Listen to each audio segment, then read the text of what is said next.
Hello everyone, welcome to Sanmargaha classes. Let us see question number 2 of chapter Reproduction in Animals. The phenomenon in which children resemble to their parents is. ಹಾಗಿದ್ರೆ children ಅವರ parents ತರ ಹೋಲಿಕೆ ಇರ್ತದಲ್ಲ, ಹಾಗಿದ್ರೆ ಅದಕ್ಕೆ ಏನಂತ ಕರೀತಾರೆ? ಆ ಫಿನಾಮಿನಾಕ್ಕೆ ಏನಂತ ಕರೀತಾರೆ? Option A variation. ಇಲ್ಲಿ name itself suggesting variation ಅಲ್ವಾ? ಇಲ್ಲಿ ವೇರಿಯೇಷನ್ ಅಂದ್ರೆ ಇದು ರಿಸೆಂಬಲ್ ಆಗೋದಿಲ್ಲ. ಹಾಗಿದ್ರೆ ದಿಸ್ ಈಸ್ ರಾಂಗ್, ವೇರಿಯೇಷನ್ ಆಗೋದಿಲ್ಲ. Option B evolution. ಇಲ್ಲಿ ಇವಾಲ್ಯೂಷನ್ ಕೂಡ ಆಗೋದಿಲ್ಲ. This is also wrong. ಇಲ್ಲಿ ವೇರಿಯೇಷನ್ ಅಂದ್ರೆ ಯಾವ ತರ ಬರುತ್ತೆ? ಈಗ ನೀವು ಪೇರೆಂಟ್ಸ್ ಅನ್ನ ನೋಡಿ, ಅವರ ಚಿಲ್ಡ್ರನ್ ಅನ್ನ ನೋಡಿದಾಗ not all the characteristics are same ಅಲ್ವಾ? ಎಲ್ಲ ಟ್ರೇಟ್ಸ್ ಇರ್ಬೋದು, ಅದು ಸೇಮ್ ಇರೋದಿಲ್ಲ. ಈಗ ಪೇರೆಂಟ್ಸಿಗೆ ಬ್ಲ್ಯಾಕ್ ಐ ಇರ್ಬೋದು, ಮತ್ತೊಂದು ಪೇರೆಂಟಿಗೆ ಬ್ಲೂ ಐ ಇರ್ಬೋದು.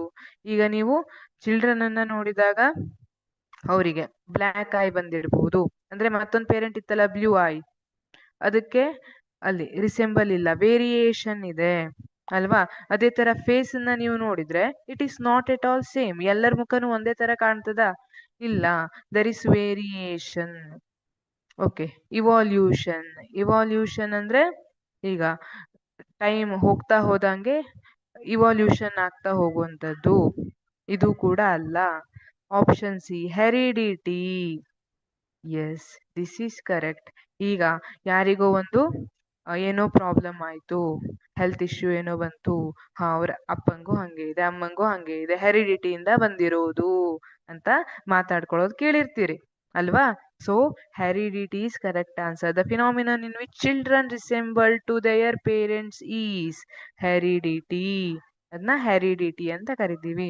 ನೀವು ಕೆಲವೊಂದು ಚಿಲ್ಡ್ರನ್ ಮತ್ತೆ ಪೇರೆಂಟ್ಸ್ ಅನ್ನ ನೋಡಿದ್ರೆ, ಈಗ ಹೇಳಿದ್ನಲ್ಲ ಎಕ್ಸಾಂಪಲ್ ಕೊಟ್ಟೆ, ಐ ಕಲರ್ ಇರಬಹುದು, ಅಥವಾ ಹೇರ್ ಕಲರ್, ಅಥವಾ ಹೇರ್ ಕರ್ಲಿ ಹೇರ್ ಇರಬಹುದು, ಕೆಲವೊಬ್ಬರಿಗೆ ಸ್ಟ್ರೇಟ್ ಹೇರ್ ಇರುತ್ತೆ, ವಿಚ್ ರಿಸೆಂಬಲ್ಸ್ ದೇಯರ್ ಪೇರೆಂಟ್ಸ್ ಅಲ್ವಾ? ಇದನ್ನ ಹೆರಿಡಿಟಿ ಅಂತ ಕರಿತೀವಿ. Option B mutation. No, this is also wrong. Therefore, the correct option is option C, heredity. ಇಲ್ಲಿ ಮ್ಯೂಟೇಷನ್ ಅಂದ್ರೆ ಏನಂದ್ರೆ ಇವಾಲ್ಯೂಷನ್ ತರನೇ, ಬಟ್ ಮ್ಯೂಟೇಷನ್ ಅಲ್ಲಿ ಏನಾಗುತ್ತೆ ಅಂದ್ರೆ ಡ್ರಾಸ್ಟಿಕ್ ಚೇಂಜ್ ಆಗುತ್ತೆ, ಸಡನ್ ಆಗಿ ಚೇಂಜ್ ಆಗ್ಬಿಡೋದು. ಇದನ್ನ ಮ್ಯೂಟೇಷನ್ ಅಂತ ಕರೀತಾರೆ. ಇಲ್ಲಿ option C heredity is right answer. Thank you.